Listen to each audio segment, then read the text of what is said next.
Don't Make Me Think, Revisited by Steve Krug.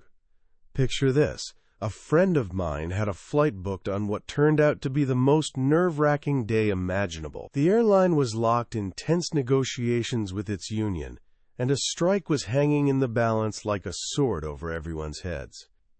Naturally, he did what you or I would do in that situation. He refreshed his newsfeed obsessively and practically wore out his mouse clicking through the airline's website. His burning question? What's going to happen to my flight? Am I going to be stranded? He landed on the airline's homepage and found absolutely nothing.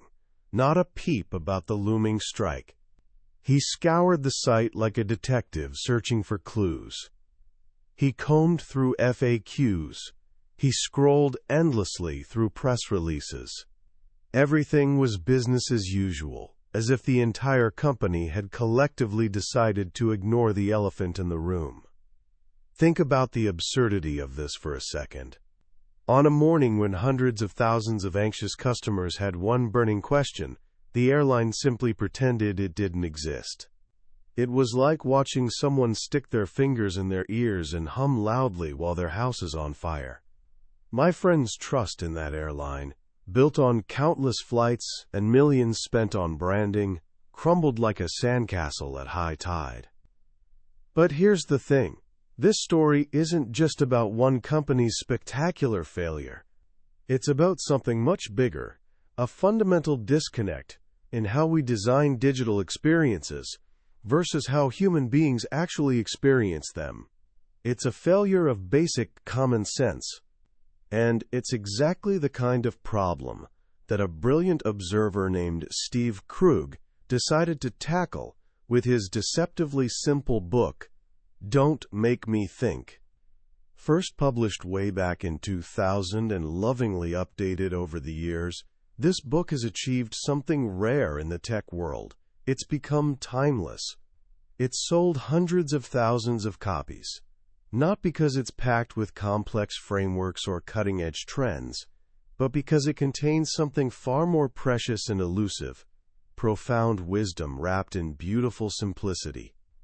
Krug isn't some ivory tower academic theorizing from a distance. He's a consultant who's spent decades in the trenches, sitting shoulder to shoulder with real people as they navigate the web.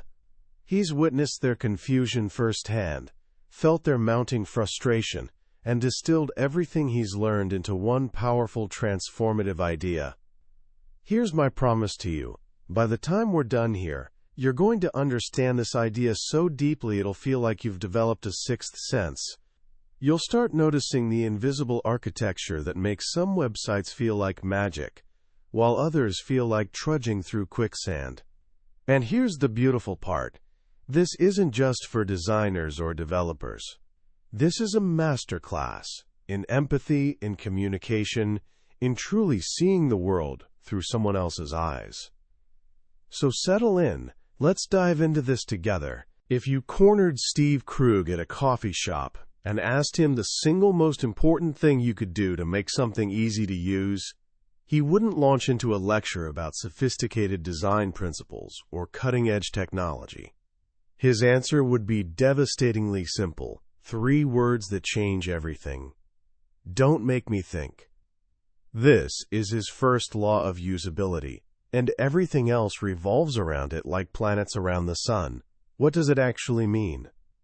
It means that when someone glances at a web page or taps around an app, it should be instantly self-evident, crystal clear. They should get it, without having to puzzle over anything. Without burning precious mental energy trying to decode what you meant. Imagine it like this. When design works beautifully, the little thought bubbles floating above your head are calm and confident. Okay, there's the menu, and that's exactly what I need. Click. But when design forces you to think, those thought bubbles fill up with tiny question marks. Wait, is that actually a button? Or just decoration? Why would they call it that? Where on earth do I even begin? Every single one of those question marks is like a tiny tax on what psychologists call our cognitive workload. One or two? Fine. But they add up fast. Soon that tax becomes so burdensome that your confidence in the site and the people behind it starts to crack. You begin to feel like they just didn't care enough to make things clear for you. This is why Krug says our job as creators is simple: eliminate the question marks. But before we can do that, we need to swallow a few hard truths about how people actually use the web. When we're building something, we imagine our users as thoughtful readers in a quiet library, carefully considering every word we've written, weighing their options with deliberation and care. The reality? It's more like trying to read a billboard while speeding past it at 60 miles an hour. This brings us to the first harsh truth about life online. We don't read pages, we scan them. With very few exceptions, nobody reads online, we hunt. We're like sharks in constant motion, scanning frantically for words and phrases that catch our eye, anything that matches what we're searching for. Everything else is background noise. Think about it like a dog named Ginger listening to her owner ramble on. The owner's giving this long, elaborate speech, but all Ginger actually hears is, blah blah blah, Ginger blah blah, Ginger blah blah blah. That's us online. We're listening for our trigger words, things like free, sale, or that specific thing we came here to find. The second truth is equally humbling. We don't make optimal choices, we satisfice. That's not a typo, it's a blend of satisfy and suffice. It means we don't methodically search for the best option. We grab the first reasonable option that crosses our path. As soon as we spot a link that looks like it might, maybe, possibly be what we're looking for, we pounce on it. Why? Because we're in a hurry. Guessing is faster than analyzing. And honestly, the penalty for guessing wrong online is tiny. Just a quick tap of that back button, which happens to be the most used button in any browser. Which brings us to the third, and perhaps most humbling truth. We don't figure out how things work. We muddle through. Almost nobody, when confronted with unfamiliar technology, sits down to carefully read the instructions. Instead, we forge ahead boldly, making up our own stories about what we're doing and why it might be working. We use things with completely wrong ideas about how they actually operate. Krug compares this to a scene from The Prince and the Pauper, where the pauper, suddenly in charge of the kingdom, uses the Great Seal of England as a nutcracker. To him, it was just a conveniently heavy piece of metal that got the job done perfectly. We all do this. We muddle through, and amazingly, it often works. We get stuff done. But this muddling is inefficient and error-prone. When users truly understand how your site works, they're far more likely to find what they need, discover all the wonderful things you're offering, and feel smart and in control while doing it. And that feeling, that's what brings them back. So if this is our reality, a world full of fast-moving, scanning, satisficing, muddling users, what do we do? Krug's answer is beautifully simple. If your audience is going to treat what you build like a billboard, then you'd better learn to design brilliant billboards. And the golden rule of billboard design? Use conventions. Conventions are those standardized ways of doing things we've all grown to expect. Think about a stop sign. It has that specific octagonal shape, that unmistakable red color, that bold white text. Also, drivers can recognize it instantly, in any weather, without a moment's thought. Now imagine if every town got creative and designed their own unique stop signs. It would be absolute chaos. The web has conventions too. We expect a site's logo to live in the top left corner and to whisk us back home when we click it. We expect navigation to stretch across the top, or run down the left side, we all recognize that little shopping cart icon. These conventions are actually our friends because they eliminate the need to think. They make the digital world predictable and comforting. Designers sometimes push back against conventions because they feel they've been hired to be innovative and creative. But Krug's advice is wonderfully pragmatic. Innovate when you genuinely have a better idea, but embrace conventions when you don't. Don't reinvent the wheel just to be different, unless your new wheel is truly revolutionary. The next essential tool for billboard design is creating a clear visual hierarchy. This simply means the most important elements on a page should look the most important. You accomplish this through size, color, boldness, or generous white space. A good visual hierarchy does the heavy lifting for us. It organizes and prioritizes everything so we can grasp the layout almost instantly. When a page lacks clear hierarchy, when everything's shouting for attention simultaneously, we have to do all that exhausting work ourselves. This is also why breaking pages into clearly defined areas is crucial. A well-designed page lets us quickly identify different zones. This is the main content. This is navigation. These are ads I can safely ignore. We make split-second decisions about which parts might be useful, and then we essentially go blind to the rest. Of course, a huge part of scanning involves hunting for what's clickable. As users, we should never waste even a millisecond wondering whether something is a link or not. The visual cues, the color, the underline, the button shape, need to be obvious and unmistakable.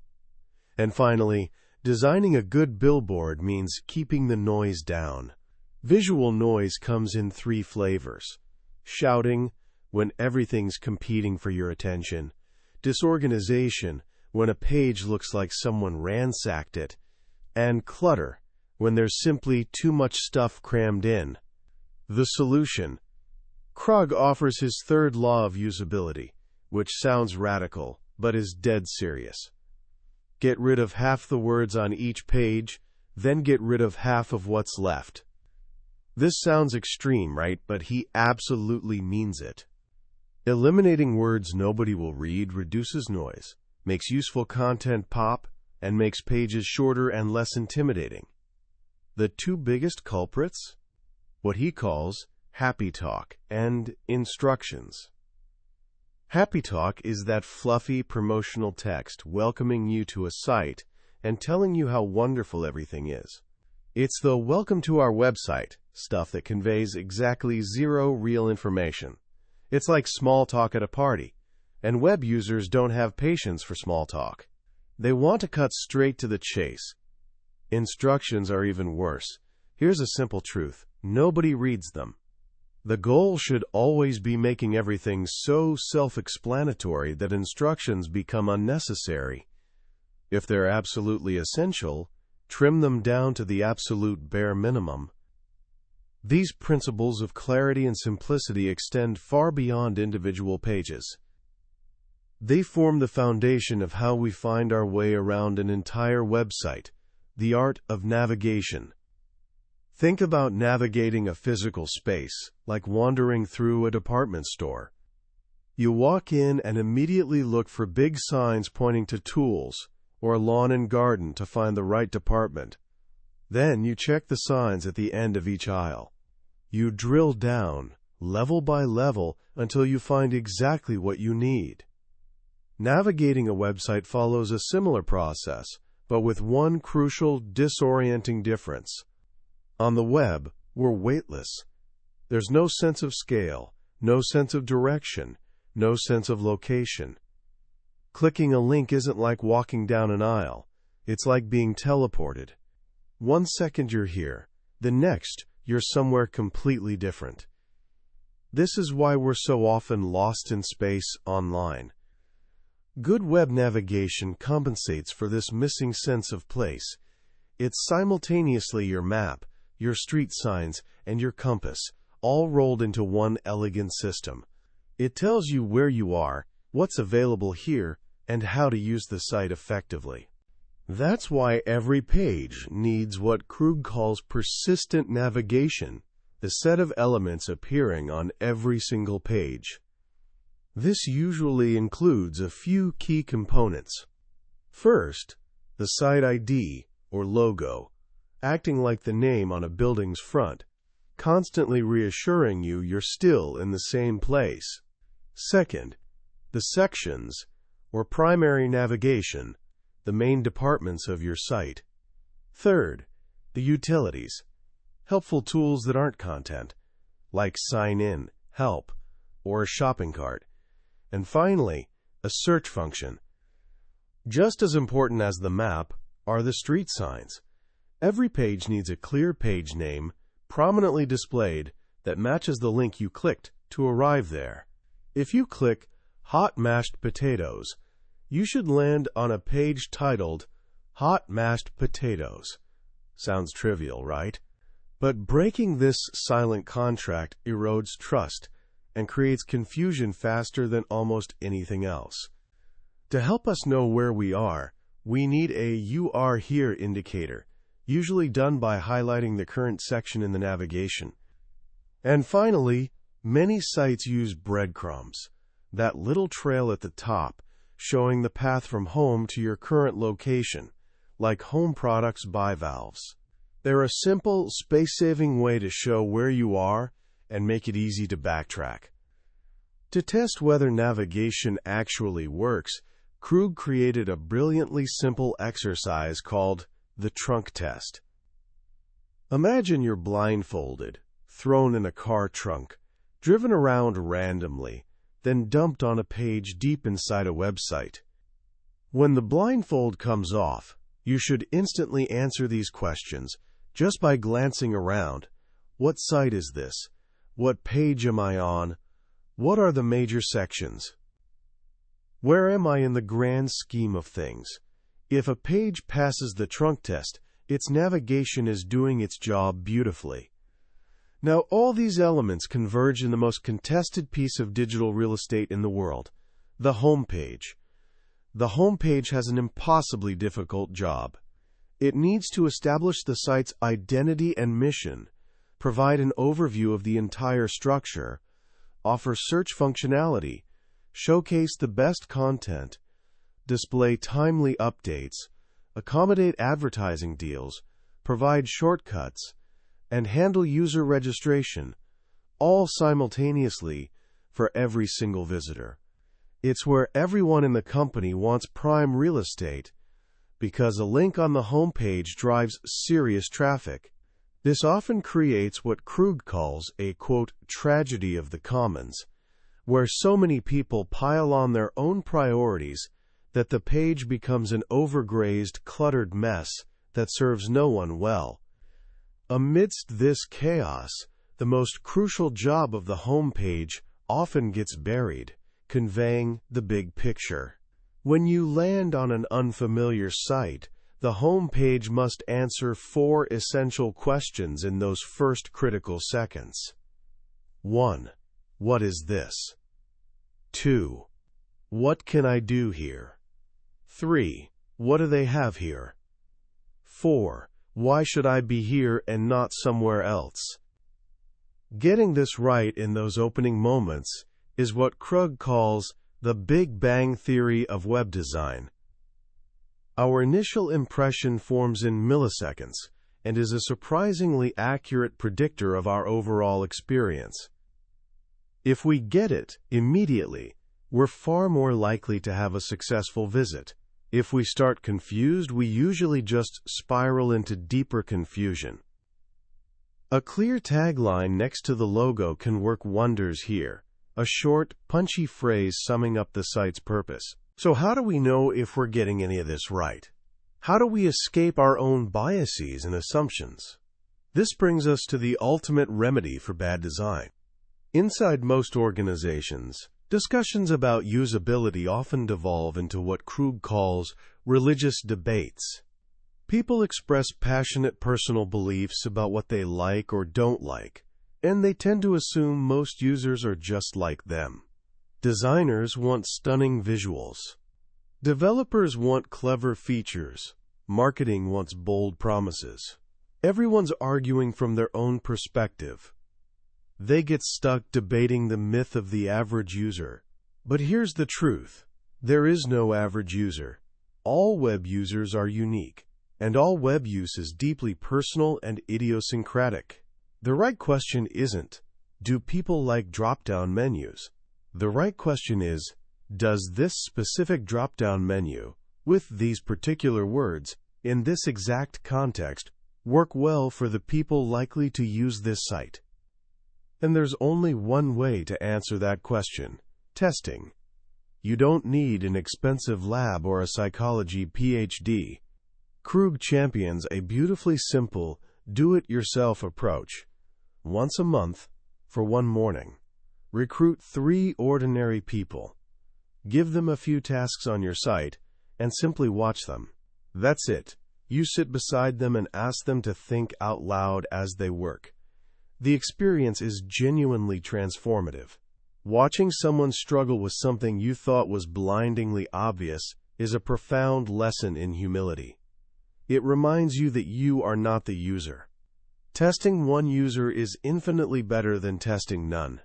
And testing one user early in the process beats testing 50 near the end, when meaningful changes become impossible. Usability testing isn't about proving anything. It's about gathering actionable insights. It shifts the conversation from what I like toward what actually works. This entire philosophy of clarity, simplicity, and testing is really about something deeper. It's about seeing usability as common courtesy. Krug suggests imagining that every visitor arrives at our site with a reservoir of goodwill. It's a finite resource. Every time we make them think unnecessarily, every time we hide information they want, every time we punish them for not formatting their phone number our way, we drain a little from that reservoir. If we drain it completely, they leave, and they might never come back. But here's the beautiful part. We can also refill it. We refill it when we anticipate their questions and answer them clearly.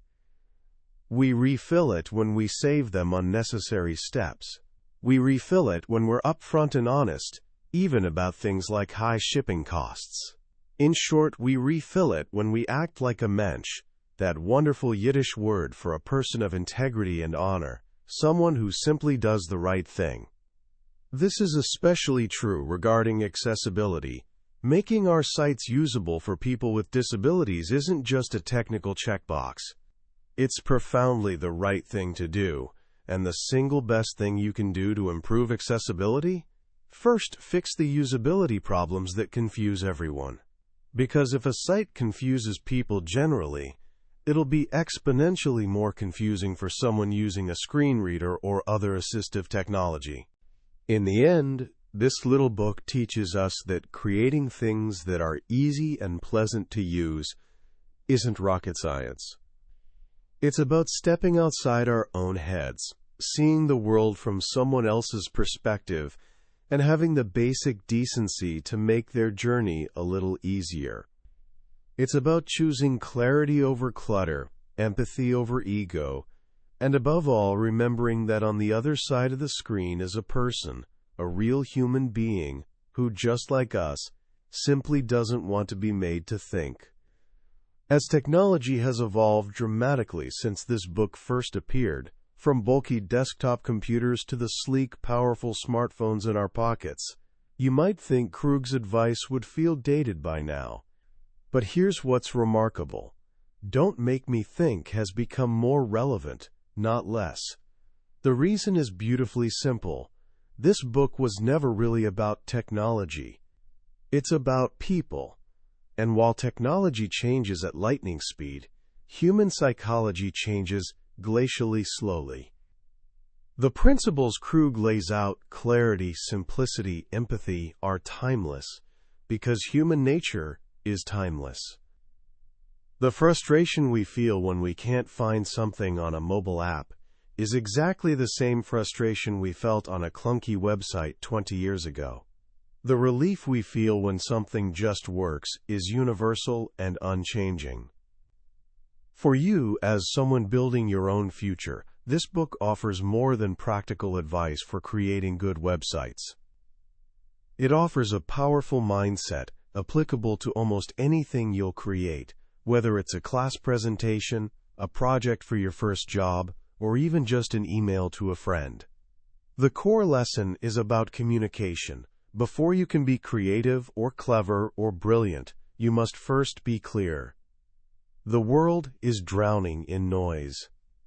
It's overflowing with clutter and happy talk and unnecessary words. The ability to cut through that noise, to present ideas with simple, elegant clarity, is a genuine superpower.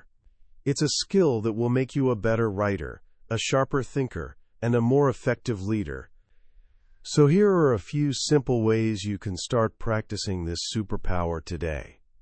First, try the trunk test in your daily life. Next time you follow a link to an unfamiliar website, give yourself 5 seconds. Can you answer those basic questions? Where am I?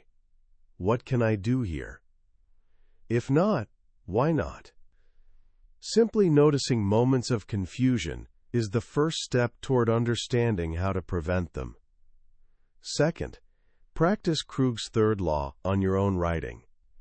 Next time you need to write anything, write it out, then go back and try cutting the word count in half.